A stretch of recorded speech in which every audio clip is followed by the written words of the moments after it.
حضرت نوح علیہ السلام واقعہ۔ تعداد ہمیشہ کم رہی، گمراہ انسانوں کی تعداد زیادہ رہی۔ جب سے دنیا قائم ہوئی، حضرت آدم علیہ السلام کی نسل بڑھتی اور پھیلتی گئی۔ انسان دو حصوں میں تقسیم ہو گیا، کسی نے نیکی کی راہ اختیار کی تو کسی نے برائی کا راستہ اپنایا۔ جس نے نیکی اختیار کی وہ راہ مستقیم پر رہا، جس نے بدی کا راستہ اختیار کیا وہ اللہ کے غضب میں آ گیا۔ راہ مستقیم پر چلنے والوں کی تعداد ہمیشہ کم رہی۔ گمراہ لوگوں کو راہ راست پر لانے کے لیے اللہ کے نبی آتے رہے۔ حضرت آدم علیہ السلام کے زمانے کے بڑے عرصے بعد اللہ نے حضرت نوح علیہ السلام کو بھیجا۔ آپ پر بھی صحیفے نازل ہوئے تھے۔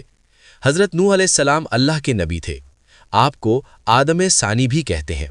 آپ کے زمانے میں بھی گمراہی پھیلی ہوئی تھی، صرف چند لوگ ہی نیک تھے، اکثریت گمراہ لوگوں کی تھی۔ آپ نے اپنی قوم کو راہ راست پر لانے کے لیے تبلیغ شروع کی۔ وہ لوگ ہر قسم کی برائیوں میں مبتلا تھے، چوری، بے ایمانی، امانت میں خیانت کرنا، جھوٹ بولنا، شرمناک کام کرنا، ماں باپ کی خدمت نہ کرنا، کمزوروں کو حتیٰ بجھا، غریبوں کو دھتکارنا، جھگڑا کرنا، قتل کرنا، دوسرے کا مال چھیننا عام بات تھی۔ حضرت آدم اور حوا دونوں سے غلطی ہوئی، انہوں نے اللہ کا حکم نہیں مانا۔ اس غلطی پر دونوں کو سخت ندامت ہوئی۔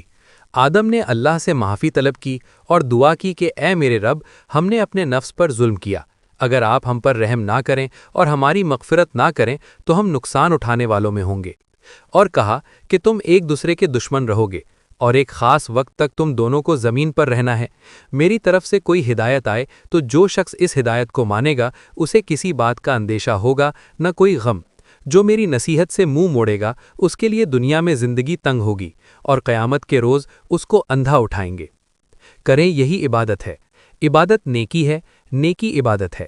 جب حضرت آدم علیہ السلام آسمان سے اتر کر زمین پر آئے تو وہ فرشتوں کی پاکیزہ باتیں سننے سے محروم ہو گئے، اس لیے دل اداس رہنے لگا۔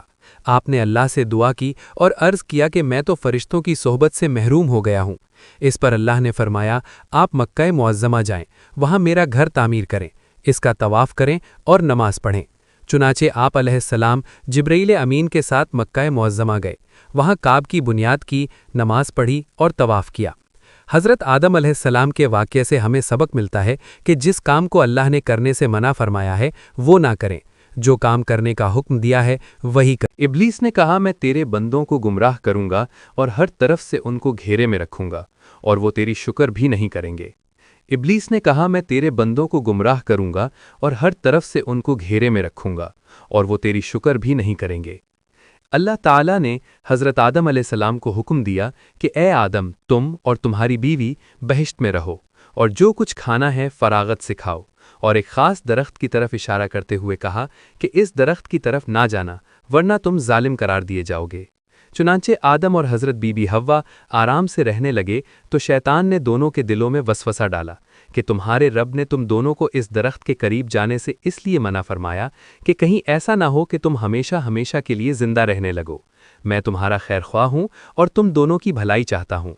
شیطان کے فریب میں آ کر حضرت آدم اور حوا نے درخت کا پھل چکھا تو دونوں بنستی لباس سے محروم ہو گئے، ان کے جسم سے بہشت کا لباس اتر گیا، دونوں اپنے اوپر جنت کے پتے جوڑ جوڑ کر رکھنے لگے۔ ان کے رب نے ان کو پکارا اور کہا، کیا میں نے تم دونوں کو اس درخت کے قریب جانے سے منع نہیں کیا تھا اور یہ نہ کہا تھا کہ شیطان تمہارا منع ہے؟ اللہ نے آدم سے کہا، اے آدم، ان فرشتوں کو ان چیزوں کے نام تا۔ اللہ نے آدم کو تمام چیزوں کے نام بتا دیے تو آدم کے علم میں تمام باتیں آ گئیں۔ آدم نے ان چیزوں کے نام بتا دیے تو اللہ نے فرشتوں سے کہا، کیا میں تم سے نہ کہتا تھا کہ میں آسمانوں اور زمینوں کے اندر کی سب پوشیدہ باتوں کو جانتا ہوں، اور جو کچھ تم ظاہر کرتے ہو اور چھپاتے ہو سب کا علم۔ اللہ تعالیٰ نے فرشتوں سے کہا کہ آدم کو سجدہ کرو۔ تمام فرشتوں نے آدم کو سجدہ کیا، لیکن ابلیس نے سجدہ کرنے سے انکار کر دیا، وہ غرور کرنے والوں میں تھا۔ جبکہ میں نے تجھے حکم دیا تھا، اللہ نے پوچھا۔ ابلیس نے کہا کہ آپ نے انسان کو مٹی سے بنایا اور مجھے آگ سے۔ ابلیس کے معنی مایوس اور نا امید ہونا، اسی لیے کہا گیا کہ جو شخص اللہ سے نا امید ہوتا ہے وہ ہے، وہ ابلیس کے تابع ہوتا ہے۔ جو لوگ ابلیس اور شیطان کے بہکاوے میں آ جاتے ہیں وہ پست ہمت ہوتے ہیں، جو فرائض ان کے ذمے ہوتے ہیں وہ ادا نہیں کرتے اور ذل و خوار ہوتے ہیں۔ جب ابلیس نے سجدہ کرنے سے انکار کیا تو اللہ نے فرمایا، تو آسمان سے اتر، تو نے تکبر کیا اور تو ذلیل و خوار ہوا۔ نکالے اور اپنے ہی لیے کارآمد بنائے۔ یہی ہستی جسے انسان کہا جاتا ہے۔ انسان کو اللہ نے عقل اور سوچنے بوجھنے کی صلاحیت عطا کی، پھر دنیا میں بھیجا۔ سب سے پہلے انسان حضرت آدم علیہ السلام تھے۔